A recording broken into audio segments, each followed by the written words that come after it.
Well, what's happening, boys and girls? I actually don't even know how to call you here in this channel. Hope you're doing great. My name is Alejandro Salomon. For those of you who don't know, I'm better known as Salomondrin, if you will, in English, or Salomondrin in Spanish, but I don't think you motherfuckers are gonna have that problem. So the reason why I wanted to make this video is really simple. I think there's a lot of online garbage going out there and taking advantage of people that don't know any better with all these online courses that people are trying to learn how to become rich from like the rich people that have made it. The problems that I have with those courses are really simple. Number one, if you're really rich, like really rich, and you made it, and you're saying like, oh, this is how I made hundreds of millions of dollars, and you're selling a course for whatever you're selling it, you're kind of a piece of shit in my eyes. I'm not saying you are, but in my eyes, you absolutely are. And the reason why is simple. Because, dude, you gotta do at some point some charity for people. You gotta do something for others. And if you're so self-absorbed that you think just because, you went to a charity event and you took pictures in the red carpet and that counts as charity, you're fucked in the head. So in my view is, I've learned and I've become an expert, or if you want, someone that's done really well in many fields. And I want to talk to you guys and I want to share all these fields of my expertise with you guys. So I'm going to do all these online courses from my point of view, from my experience, relating my stories, my personal stories of success in all of them, so that you can learn how to apply them to your life. So if that's not interesting to you, you can just stop right here, right now, and go back to watching whatever you were watching. But if you're in it to win it, let me explain to you exactly what my story is. Who am I? Because I know a lot of us know who I was before I got into YouTube. But once I got into YouTube, there's been a lot of growth and transformation in my life. And I feel like I left you guys alone for a very long time because what I was trying to create demanded all of my heart and soul, and all I was getting back from you guys, or from most people in the English-speaking community, is what you all motherfuckers do. Try to destroy anyone who's made anything. And at first it really hit me, then I just ignored you and it was great. And now I'm at the point where maybe I can help you guys out a little bit. So actually, I want to give you guys all of the areas where I killed it. We're gonna make videos dedicated, and specifically, we're gonna make like chapters so that you can follow all of it and learn from someone who's really done it and that is free. So if the worst thing that happens is, dude, I didn't learn anything, you at least just wasted 10 minutes of your life, and that's about it. So let's start from the beginning. We're gonna do real estate because I've done really well in real estate. We're gonna talk about entertainment because I've done really well in entertainment. Marketing, I've done really well in marketing. Same thing with creating brands, and also technology. Technology, most of you probably don't know that, but I really killed it. The few things that you're not gonna see here is trading and investments. Why? Because while I do some trading and while I do some investments and investing, it's not my forte. It's not really made me a fucking fuck ton of money. These other businesses have made me millions and millions of dollars. So I'm not talking about anything that I'm not completely, fully immersed and successful at, if you will, at least financially in that sense, in all of these businesses. So I want to stick to that. And I think knowing the story of whoever's telling you guys whatever they're trying to teach you is really important, because then you'll have a pretty good understanding of what type of knowledge you'll be able to absorb from me. So let's start from the beginning. I've already talked about this, and there's specifically a video in Legend Diary. My friend Saad did an interview where he asked me my past and what I've done before. So I did that and I left it at where it was. So I'm just gonna go in really broad strokes. I'm gonna give you guys exactly what I did before we met on YouTube, basically. So what I did was I started working and selling sneakers, t-shirts, socks, and whatnot in school when I was between 12 and 14 years old. I can't remember exactly when, it was too long ago. And I did because I realized I needed to eat, I needed some money so that I can go buy some food at the store. And I said, how can I do that? Well, I can do it just by making money. How can I make money? And by chance of destiny, and you guys will see that my life is pretty much like this, I ended up in that situation where someone who my mom was dating had all these sneakers and t-shirts and whatnot. He was trying to sell them. I told him, please let me take them to school. I did that. I did really well. From there, 16, 17, 18, I was selling cars to basically the same people, but their parents. So my friends' parents were buying those. I saved all my money because I was fortunate enough to be living with my mom and I didn't have to pay rent. So that is key for everybody to know. So I saved all my money. Then 18, my friend Rodrigo tells me, dude, and you guys know, no, you guys probably don't know Rodrigo, but Rod and I have one of the biggest podcasts about the economy, finances, and entrepreneurship in Latin America and Spain. But Rod told me, dude, I got accepted into this great school in New York. I'm going to move out there. And I was like, fuck, I'll move with you. And he goes, what are you going to do? I was like, I have no idea. So I moved to New York with Rod. And then quickly I realized that I couldn't stay in this country unless I did something. So the easiest, cheapest way for me to stay was I subscribed to an acting course that was a year, and that it was $9,000, and it was fucking incredible. And I loved it so much, I fell in love with it, and I was like, this is what I want to do. I legitimately want to dedicate my life to this. So I moved to LA and I started doing it. And immediately I realized, man, you're not really that good looking. Man, you really sound funny because you have an accent. Man, you really don't have what it takes to just go on a casting call and kill it. So what are you going to do? So I started, I always use examples of other successful people to get a head start on something.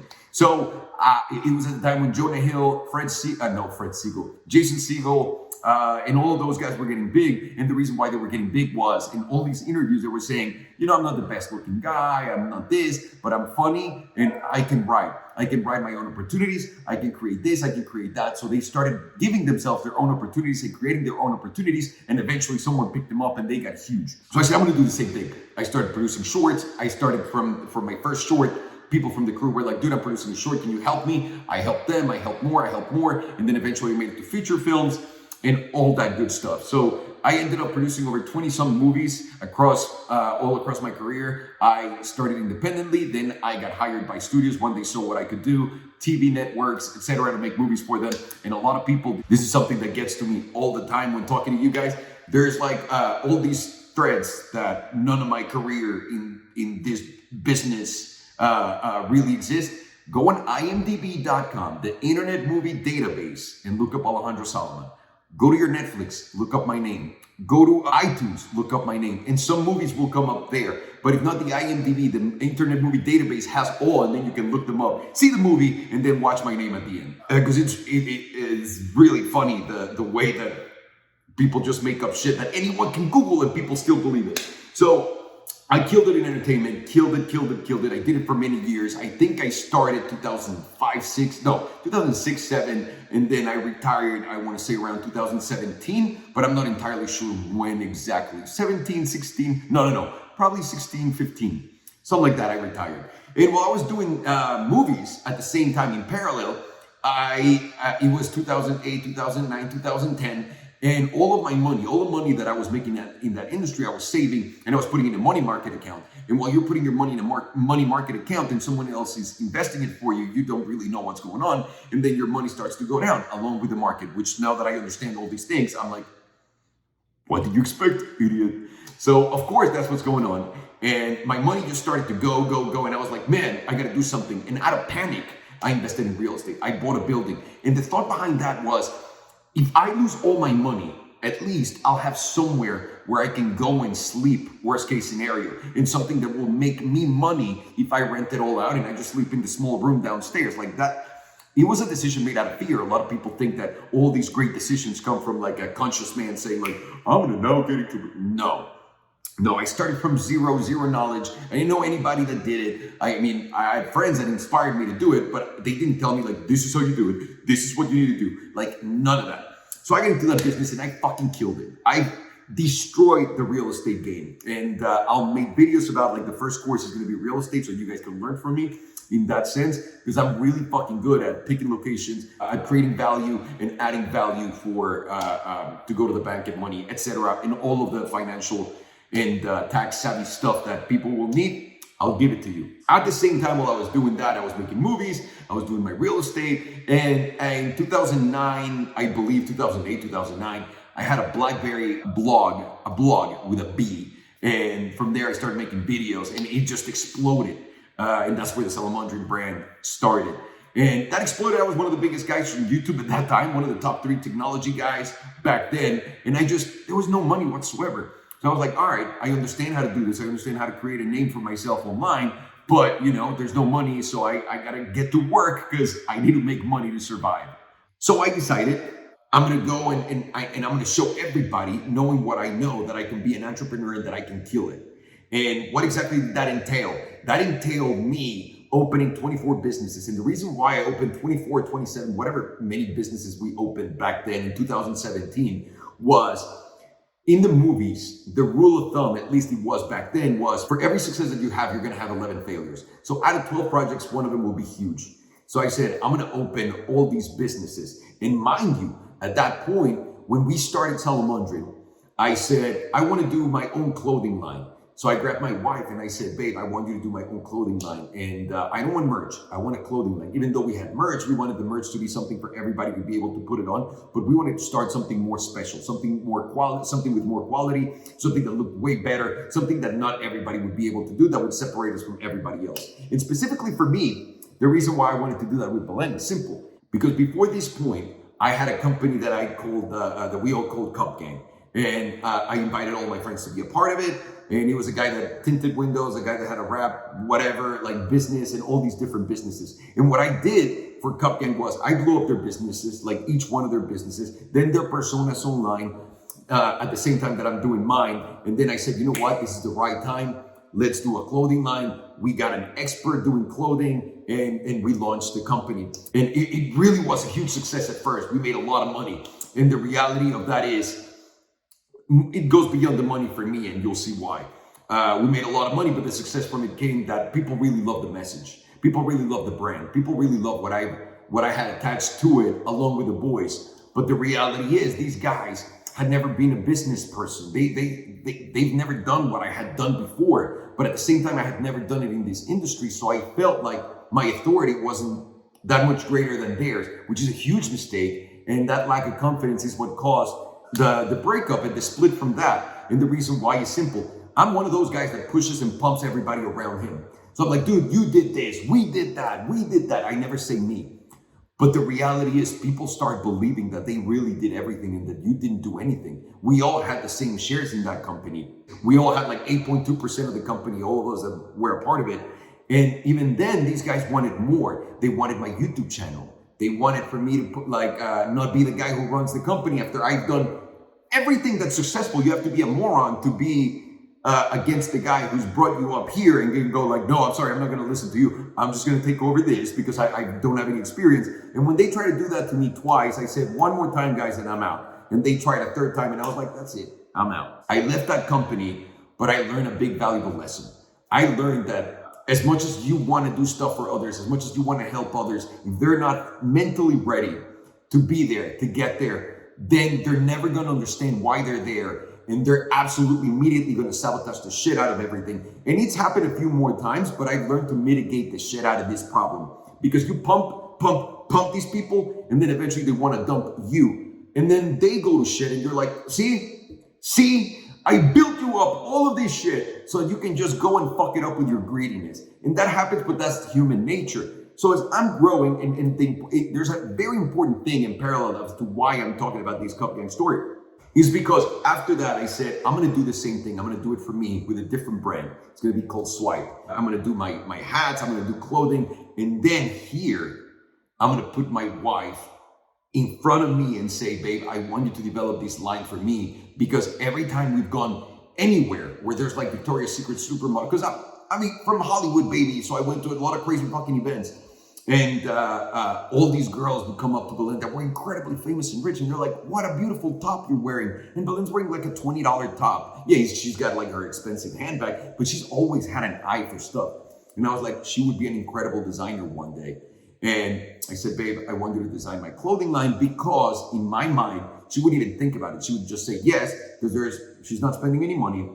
And if she fucks up, it's me who fucks up. Really, I'm the one putting my face attached to that. So I think she'll do it. She was nervous about it. She really didn't want to fail. But I said, it's me, don't worry about it. And that really helped. So we did our first collection and she killed it. Killed it. Then we did the second, third, we killed it.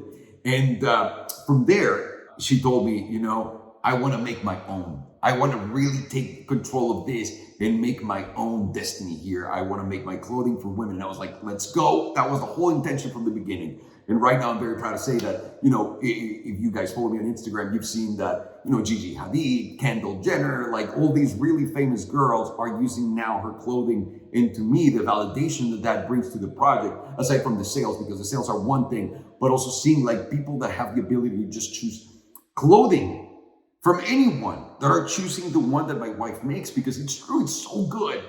It's incredible. So That opened another business. Of course, I became partners with her. I invested in her business. We started to say, I mean, she basically does it all, killing it. And I couldn't be happier for her. We did that. And then afterwards, we also, or in parallel, if you will, we launched a backpack company with, I'm sure you guys remember Farshad. And when we launched that, Farshad brought the project to me and he was partners with 2 designers. And we did really well. The product was really beautiful. I think our price was a little too much, but where we lacked, because we had sales, we did have the push, right? But our margins weren't great. What we lacked was the guidance of someone who was an expert in that field. None of us were backpack people. None of us knew distribution. None of us knew anything about backpacks. We didn't even know what price to put on. And this is something I'd rather you guys learn from mistakes than not seeing them and not talking about it, because I think it's the most important thing in everybody's life.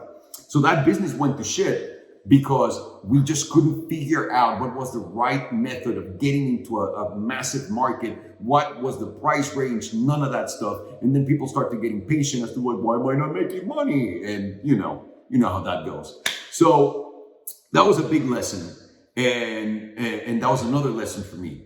So while we were doing that, at the same time, I don't know if you guys remember, if you've been following long enough or maybe not, but we also used to do like entrepreneurial Fridays on the channel. And every Friday on the vlog, we would open stuff that people would send us to plug their merch for free. Whatever they were selling, whether it was a compass or a wine business or whatever it was, we were promoting it to like help out the community and get a little jump start going for them. And at that point, I started to realize that a lot of people were sending me watches. And I remember thinking to myself, clearly, this is a very good match between a car guy and a watch guy. Why? Simple. Because people with cars love watches. You see it like so organically with Richard Mille and McLaren, like Formula One, ICW with Mercedes. Like it's all of these big brands that get really well together because it's people that have expendable income. They can buy a crazy car, they can buy a crazy watch, and it's a status symbol. So when I noticed that, I said, you know what, I need to get into watches. So I started asking people, hey guys, can you please send me some watches? And man, I got a lot of great submissions. Sadly, all of the products were honestly trash. It was really hard to find a quality product. And then finally comes Gorilla. I get the first watch, like the prototype looking watch. Well, not the prototype looking watch, the first watch, the original Fastback. I got it and I looked at it and I was like, this is fucking incredible. I went to Goodwood with it. I fell in love with it. I came back and I was like, I need to call this guy, whoever he is. I came back, I opened the box where the watch was in, and I look at the note. And in the note, it was Octavio. He used to be the ex-head of creative design at AP at Audemars Piguet. And he's like, I'm starting this new venture with my business partner, Lucas. I want to invite you over so that you can be our marketing part and kill it together. And I was like, dude, let's fucking do this. And we came out with the first collection. We did the launch for that. And then the rest is history. And that really showed me something big. I was like, I don't really have to do much for these guys because they know everything that they need to know about their industry. They know how to place, they know how to design for pricing, they know exactly what the pricing should be of those models because we even have been blessed enough to be able to increase prices in some because the demand has been so crazy. And that really showed me that a business ran by an expert in an industry is what I want to be in. So I was like, this is a note I'm taking for the future because I failed in all of the other ones where we don't have that. So I better fucking take note and take it to the next one. And so I did. I started paying close attention and from all the 24, 27 businesses that we opened, we started getting better and better. And even then, we still failed in some because the formula, even though you're trying to copy the same formula, it's not really feasible. And the reason why is, and I'll give you a good example, there's some failures that were successes that were failures. And the reason why I wanted to open that and show you guys why I'm making all these businesses is I wanted you all to see that anybody can do it.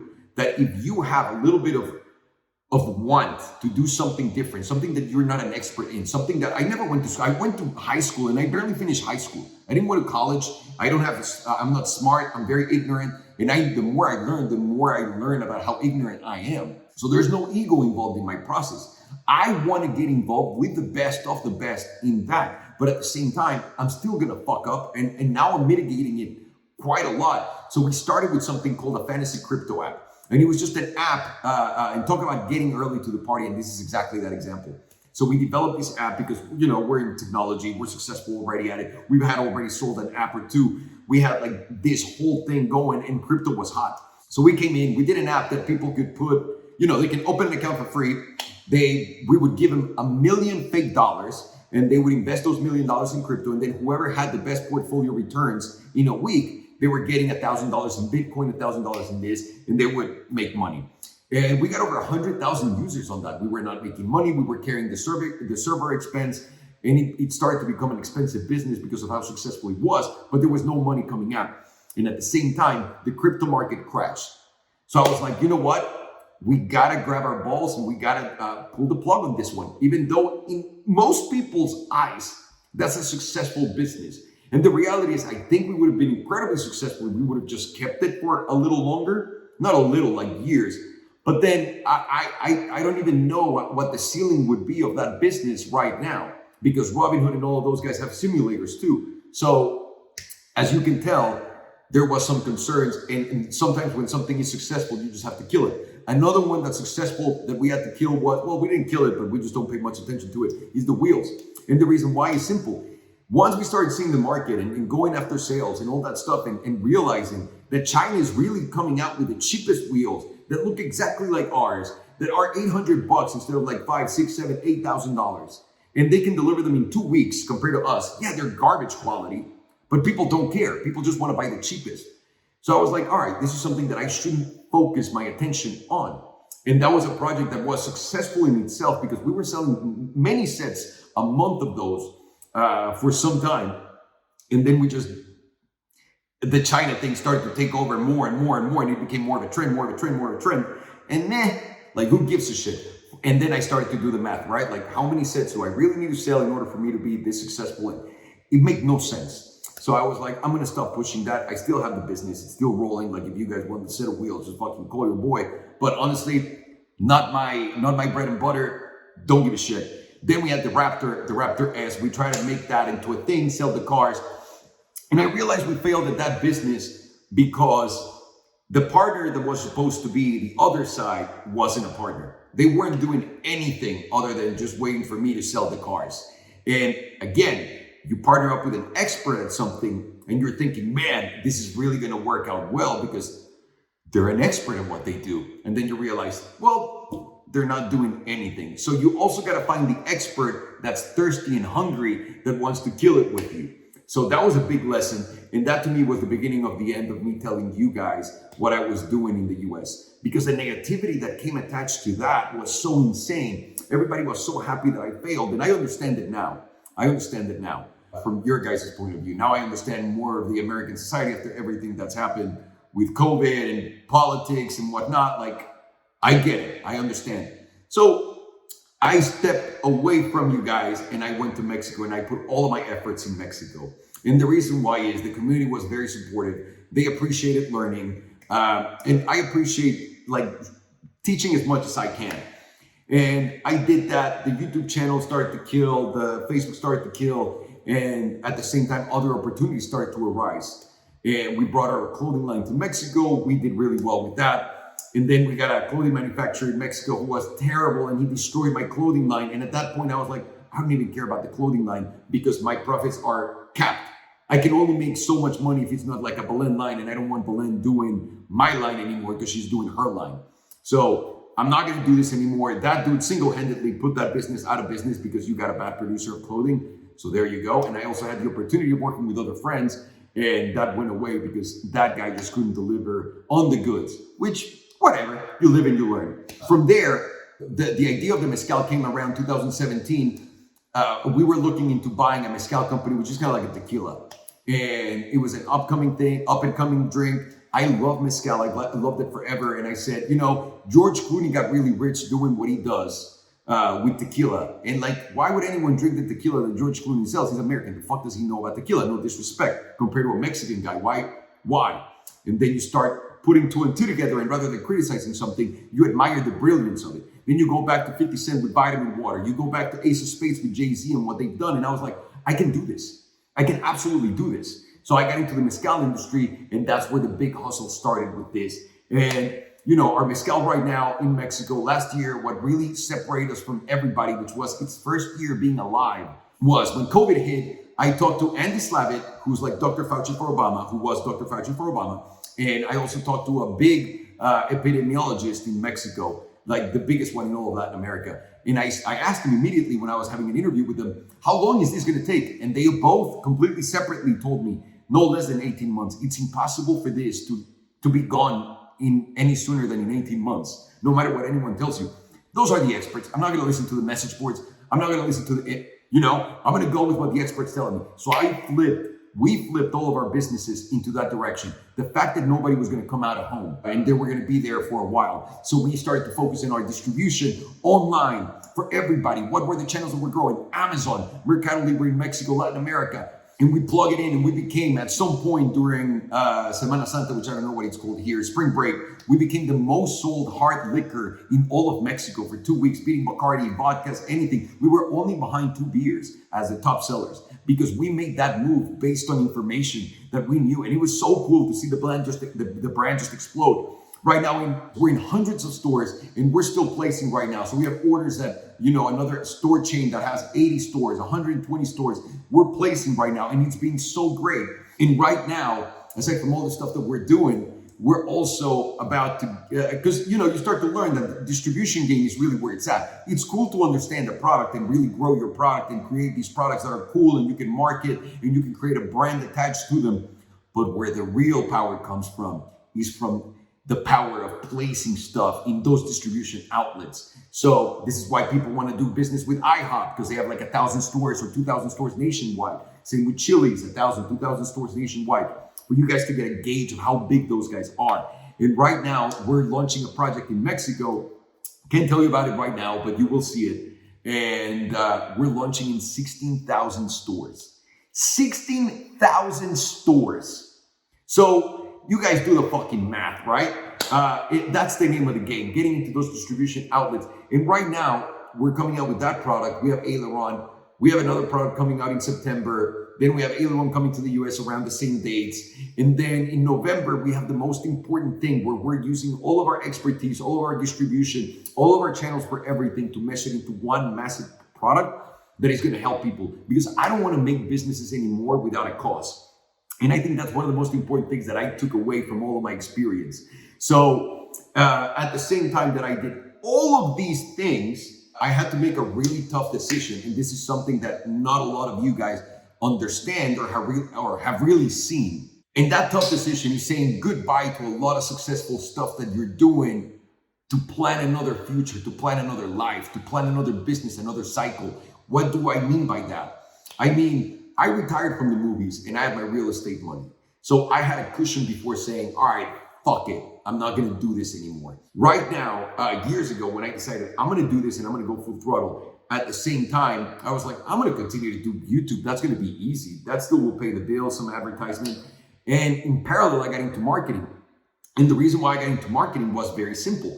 I learned as I started to get into, becoming an influencer, if you will, which fucking hate that word. Once I started becoming a creator, I started to realize that all these marketing companies were doing everything wrong. I had worked with marketing companies and PR companies for years to try to help me get my projects off the ground, like what we did with Fanatics, what we did with whatever other project you can imagine. And they never did anything for me. They would always tell me, you have to make something for yourself so that we can tell that story and share it. No, you're a lazy, incompetent motherfucker that cannot develop a story. And that's the reality of all these companies.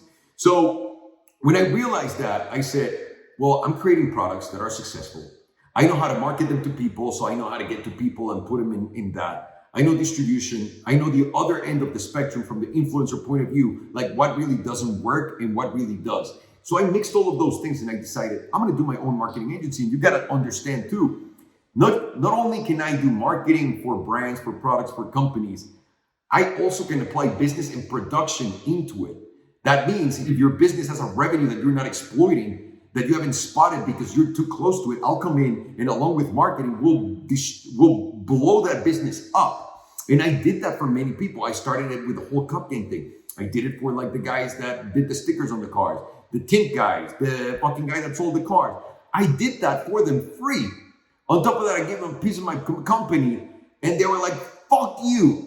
So I took that and I said, I'm not going to give a piece of my company to anybody, but I'm going to do it for someone else. So I did it for other shops and they blew up. And I was like, okay, I feel like I can start charging now. So I got very fortunate. And on the first couple of calls that I made, I got humongous contracts for marketing. And I mean stuff that there's no way your company can hire me if you're not making an insane, obscene amount of money and you're like a multinational thing. Or at least if you're a domestic one, you're a major player. And I love that. I thought it was so great to be creative and to be able to create stories and to be able to exploit businesses that I would have never thought that I could get a hold of and creating new revenues for them and really making something out of it. But no, I can produce the events. I can basically do it all by myself. So all these companies had like marketing branches within their companies of 20, 30, 40 people. And they were obsolete. I would just use them for paperwork. I was like, hey guys, can you please send this to those people? Can you please call those guys? Can you please? Because they did nothing. It's such a waste of money what people did. And I was doing that and killing it. So while I was doing that, I had to make a choice for myself because I realized even though these companies are listening to me, they're not fully listening to me and they're missing out on money. I'm seeing how much I've helped them grow. I'm seeing the numbers. I'm seeing how busy they are. I'm seeing awareness-wise where their brand went.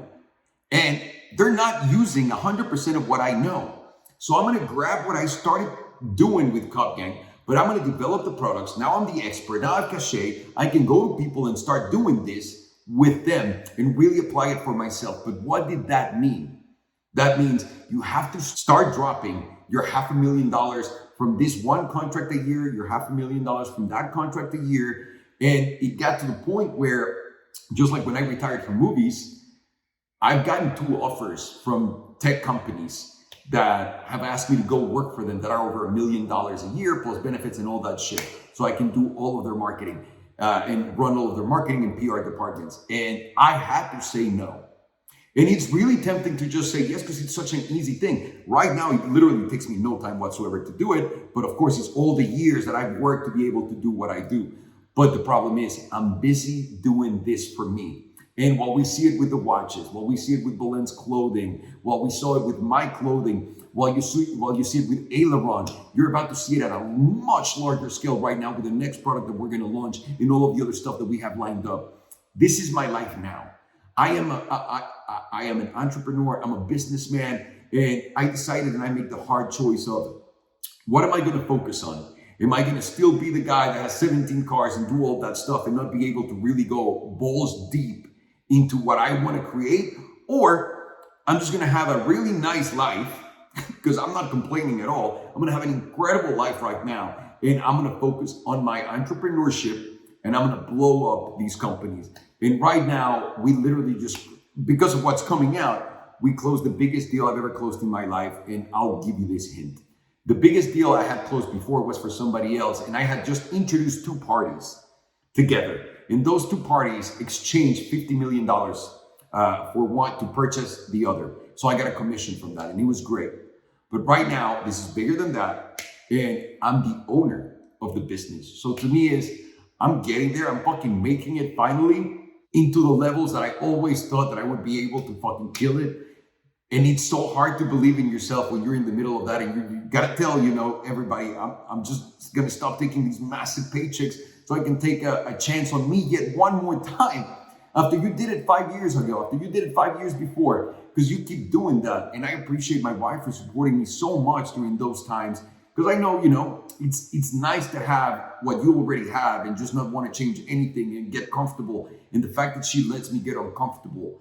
The fact that she lets me go out there and just completely change my life and trying to pursue new things and that they're paying off is insane. And whatever's coming out now, I don't know where I'm going to land, but I am never going to be the same guy. I'm not the guy who is retired anymore, at least for now, making videos about cars. Like all that stuff that I created back then was because I legitimately was retired having a great time filming cars. Then I caught myself doing it and it's a little forced because my life is not that, because all you guys want from me is cars, which perfectly fine. I understand that. That's why I left it alone with you guys. But it's not right. It's not the right content. It's not the right thing. It's not the right spotlight. that I can shine on things because that's not who I am anymore. And all these people doing it in a cycle, they're stuck in that cycle and can't get out because they haven't done what I'm doing. Because they need to buy more and more stuff to impress people that who gives a shit. One day they're gonna turn their back on you and just be complete fucking dickwads. And that's fine because you have a safety net, because you're secure. Nobody's allowing these people to do that because they're so deep into their shit because it's scary to go out there and try new things. So the reason why I'm saying this is if you're the doctor that's been doing it for 20 years and you're tired and you want to do something new, take a chance. Take a chance. It's not about how you live. It's about what you're living. It's not about how much money you got stuffed in the bank when you're miserable doing something you're not enjoying anymore. It's about the experience that is enjoyable. It's not the money. The money doesn't do anything. And this is what happens to a lot of people that are rich and famous. When they get sad, when they get depressed, no one understands them because everybody's like, dude, you have all this money. Why are you sad? It doesn't come together. So right now, I'm the happiest I've ever been. I've been the most successful I've ever been in my life, not financially only, but also mentally. I feel accomplished. I feel like I grew into the person that I thought I was because I always knew I'd be able to do more. I always thought I'd be able to, and I still think there's so much for me to grow, but I always felt like I was that person that had the right idea, that had the right thing, and I just didn't have the cachet. I didn't have the history to back it. And right now that I have it, I feel like I've arrived. Like now I have meetings and people listen. Now I don't have to deal with partners that think they know more than me when obviously they don't. And I don't mean that in the I know it all, because there's nothing I enjoy more than going into a space where I'm learning. That's what I want. I'm not saying I went into the alcohol business and I was an expert and I killed it because of that. I killed it because I learned who the experts were because I had those guys as my partners. Same thing on the watches, same thing on the clothing, same thing in everything that I do, and I've killed it. So I want to leave you guys with that. That's me. That's Alejandro. I am an entrepreneur. I'm a businessman. I want to show you everything about real estate, technology, entertainment, marketing, creating brands, and it's all going to be free. That's what I'm here for. I want to be a resource. I'm not going to be a guy that's going to charge you guys to learn this because this is the most joy that I get out of my life. And I want you guys to have the same thing going on for yourself. So hope you guys enjoyed, learned something. I'm sorry this was way too long, but it is me. I like to talk a lot. Take care, guys.